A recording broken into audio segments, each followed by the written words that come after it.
كل سنة وانتم طيبين. اهلا بكم معايا في فيديو جديد. هنعمل النهاردة شوية فول بقى للسحور. من الاخر هيطلعوا معاكي جامدين جدا، لا هيغمق ولا اي حاجة، بس نمشي يلا مع بعض على الطريقة. اتمنى النهاردة الفول يعجبكم. انا جايبة نص كيلو من الفول، نقعاه 12 ساعة، نقعاه 12 بالليل، هعمله 12 الصبح. بكب المية واحط له مية جديدة.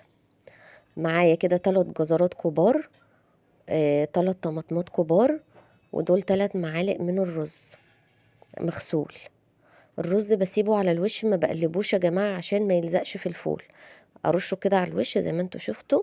وهنا فايدة الرز ان هو بيدي للفول سمك، هيخليه تقيل معاكي جدا. في ناس بتحط عدس برضو، بس بصراحة انا ما كانش عندي عدس، كان خلصان، كنت ممكن احط له برضو معلقتين عدس. انا بعمله في الحله الضغط، هو بياخد مني ساعتين. لو انت مش هتعمليه في الحله الضغط عادي خالص، هتعملي في الحله او الفواله، هتهدي النار خالص اهم حاجه، وتكوني حطاه في ميه مغليه. يعني انت لو هتعمليه انا عادي عاملاه في الحله الضغط، فمش حاطه ميه مغليه ولا حاجه.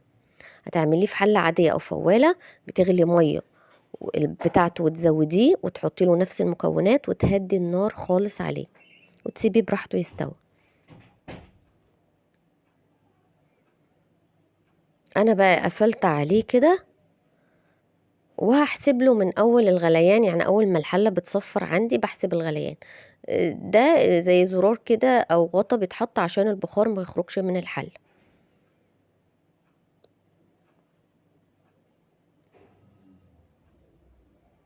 بسيبه بقى على النار لمده ساعتين. هو لسه سخن، انا قافله عليه، هو بيتقل يا جماعه. يعني شايفين هي ميته خفيفه اهي، لكن هو هيتقل معانا لسه. كل ما هتسيبيه هتلاقيه تقل معاكي. شايفين لونه جميل ازاي، فاتح وجميل، مستوي معانا وزي الفل. زي ما قلتلك هتنقعيه تمام 12 بالليل، هتقومي بإذن الله تاني يوم 12 الظهر هتولعي عليه. ما تخافيش، هو مش هيديكي طعم الفول النابت ولا حاجة. يعني هو ما زرعش معانا، ويديكي امتى طعم الفول النابت؟ لما تلاقي الفولة طلعت من الجنب حتة بيضة، تمام، ده معناه ان هو نبت، وان هو بقى طعمه متغير. لكن هو لا، مش هيعمل معاكي كده. انا بضرب نص الكمية بصراحة في الخلاط، وبسيب النص الفول فولة صحيحة، على اساس وانت بتاكلي كده تلاقي فول برضو. يعني بسيب نص الكمية واضرب نص الكمية، واقلبهم كده على بعض، وابدأ اعينهم بقى. بجد يا جماعة، شايفين كمية النص كيلو فول عملوا لنا قد ايه؟ يعني شوف بقى، انت لو عملتي كيلو هتغرقي الدنيا. يعني انا كمان اديت لي جيراني منهم وعينت منه. اهو اللي انا حاطاه في طبق ده انا هعمله معاكم على السحور، والباقي عينته في، وزعت كيستين. عينته في اكياس كبيرة كده، ممكن ما بستخدمش الكيسة مرة واحدة، باخد نصها. بس انا بصراحة ما كانش عندي اكياس صغيرة، يعني هو يطلع من معاكي الكيس ده بكيستين تقريبا. يعني طبعا مش هعمل كل الكمية دي في المرة. ما شاء الله، حاجة نظيفة وحاجة مضمونة. لا حطينا حاجة، لا حطينا ألوان، ولا حطينا حاجات من اللي هي مواد كيماوية عشان تسرع السوا، ولا أي حاجة.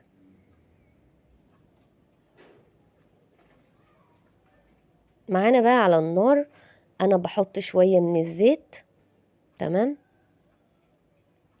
هي دي طريقتي بصراحة في عمايل الفول من زمان، وجربوها، طريقة حلوة جدا، الطعم فيها مختلف.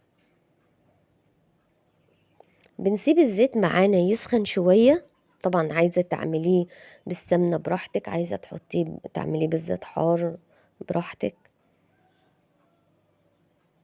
انا جايبة شوية كمون هنا على كزبرة، ولما الزيت بيسخن شوية بنزلهم على اساس يطلعوا الريحة بتاعتهم الحلوة. وبعدين ببدأ اطفيهم بعصير ليمون. يعني هتحطي الكمون والكزبرة وبعدين تطفيهم بعصير الليمون. تقدر تحطي ليمونة ليمونتين براحتك. وطبعا بنحط الملح بتاعنا.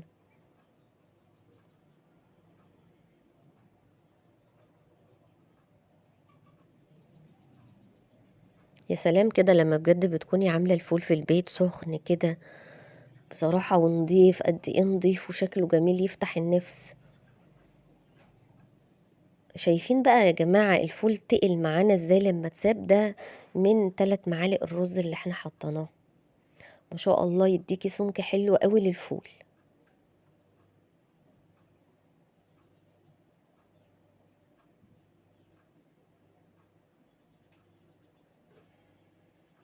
انا بس زودته هنا شوية مية لانه هو تقيل قوي بقول لكم.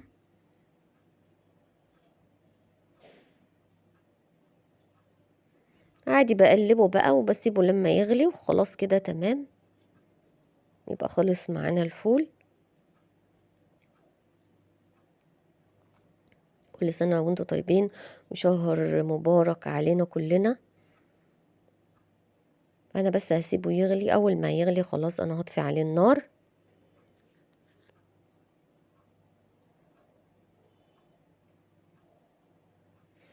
زي ما قلتلك ان شاء الله بجد لو هتدمسي بس نص كيلو من الفول هيقعد عندك تقريبا اسبوعين. انتي ما مش هتستخدمي فول، مش هتشتري فول.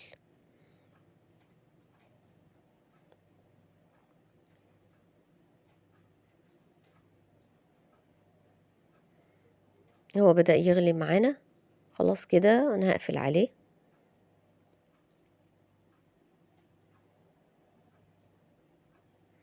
هنزله بقى في طبقنا.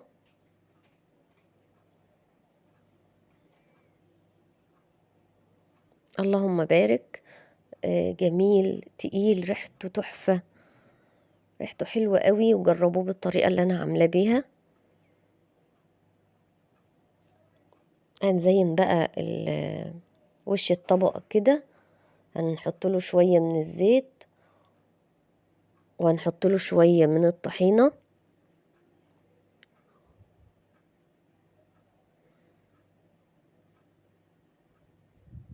على الوش كده نرشرش شوية طحينة.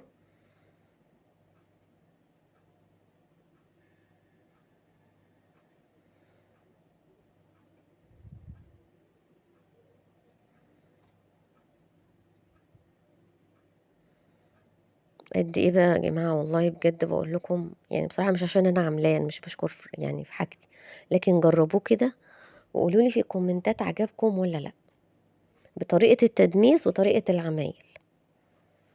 بألف هنا وشفا. أتمنى إن طبق الفول النهاردة يكون عجبكم، وكلنا يلا ندمس في البيت. بلاش نشتريه من بره وندمسه في البيت، ما بياخدش مننا أي وقت. والسلام عليكم ورحمة الله وبركاته.